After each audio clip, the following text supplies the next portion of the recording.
And welcome back. The Bronx COVID-19 Project is an initiative of the Bronx African American History Project, one of the largest and most respected community-based oral history initiatives in the United States. Their goal, to capture the voices of Bronx residents, how their families, communities, and workplaces have been affected by the global pandemic, which has spread through the Bronx with deadly force. Here to tell us more about the project is the co-founder and project coordinator, Carlos Rico. We've also got joining us the co-founder and lead interviewers, Bethany Fernandez and Veronica Quiroga. Thank you so much for joining us. Thank you for letting us be here today. Great. And as we can say, COVID-19 had a huge impact across New York City, most particularly the borough of the Bronx. And so this project, I know, is very near and dear to all of you, but talk to us about what was the impetus in wanting to do this? So I think that as the pandemic outbreak sort of started spreading across the country, there were a lot of initiative, a lot of desire to want to document people's stories. I had a conversation with Dr. Nason sometime in May and sort of expressed the desire to want to set up a platform to have Bronxites be able to tell their story in their own way without it having being saturated by any type of sort of journalism or storytelling, just more so them telling their story in their own way, how they want it to be heard. And that's how the idea came about. Yeah. And so as you went about and you were hearing stories, what were some of the things that really stuck out that really maybe was a common thread amongst the people that you got stories from? At this time of the pandemic, you would figure that, people might be like every person for themselves, they might not be considering or thinking about their fellow neighbor. And that might be true in other cases, but like when it came to the Bronx, people could literally may not have the same access to resources, or like it might have been harder to get those resources, but they were still willing and wanting to help people out, help others in this time of need. So it was like, I'm trying to help myself and I'm trying to help you at the same time. Mm-hmm. And it's just like this looking out for the neighbor, this kindness that really like stood out to me, and it just really highlighted like what the Bronx is really all about, because this is something that has been going on for years and years, and it just shows itself again during the time of the pandemic. Yeah. Carlos, you're the project coordinator. You're the one who, pretty much coordinates things. Talk to us about putting this together, getting it together, and what kind of response you got when you tried to put this effort forward. So one of the things that I wanted to do when creating the website for the project was making it as accessible as possible. One of the things that I've seen over my few years here at Fordham is that the resources are there and they're available to people to find, but it's not necessarily in the most accessible and necessarily the most intuitive way possible. So in creating the website, I wanted it to be very streamlined, very forward, and very authentic. And that's something that is sort of innate with the project that Veronica and Bethany were saying, in that what we have seen is that people have this desire and this craving for authentic human stories. Too often we're hearing the watered down version of things. Too often it's become enwrapped in a story and for the agenda of something else, or for pushing, a different angle on it, instead of giving voice and giving recognition to the authentic story that is being presented that we have here in the project. And in coordinating, these are my friends, these are my peers. So, we just met once a week over the summer and we hash things out. We're very collaborative. It's very, we each bring something to the table and trying to push each other to make this better. Making it better is obviously what we want to do coming out of COVID-19, how things become actually better. So as someone who's going to watch, how would you describe what they're about to see when they watch the project? What are some of the things that you can tell people about, taking away from this project? Taking away from this project, what you're going to see is a borough full of hope, full of resiliency, full of passion, full of intellect, and full of brilliant people. And what you're going to see is the Bronx is a place of resiliency and culture not found anywhere else. And what we hope to do with this, on top of just bringing awareness to economic disparities upon systemic injustices, is breaking down the mold and breaking down the stereotype of what people may think the Bronx is.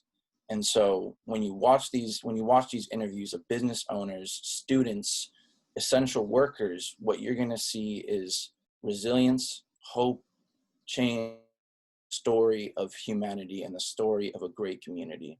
Yeah. Bethany, Veronica, I want you to join in on me in this conversation here by answering this question for me. When it comes to the issue of actually asking the questions, you guys were lead interviewers. What were some of the questions that you really wanted to have answered from people?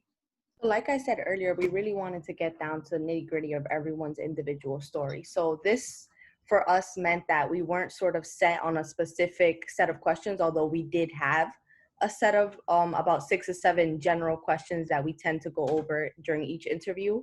But we sort of just like to go with the flow. So if we notice that a particular person is more interested in talking about how their workplace was impacted by COVID-19, then we'll sort of ask questions based off of that, based off of what the individual themselves feels is more personal to them and is more just specific to their or unique to their experience. Yeah, I just want to second what Veronica said. Every story is unique, and I think it is our job as interviewers to sort of help bring out the uniqueness of each story, right? There might be similarities across multiple stories, but when you're in the interview, you're thinking of that person and that person only.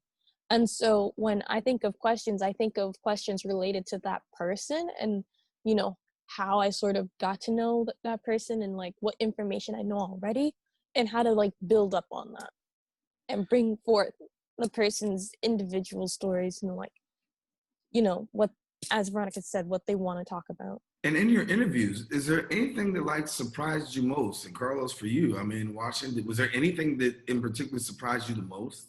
In terms of surprising me the most is how much I would learn about myself when either conducting the interviews or watching them. I did not expect to learn as much about myself and the way I look at certain things and the way I look at community and the way I think about family and the way I think about where to consume my news, how to think about people.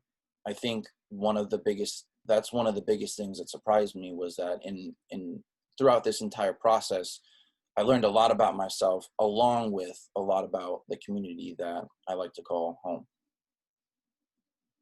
Ladies? Just to add on to that, I completely agree with what Carlos was saying.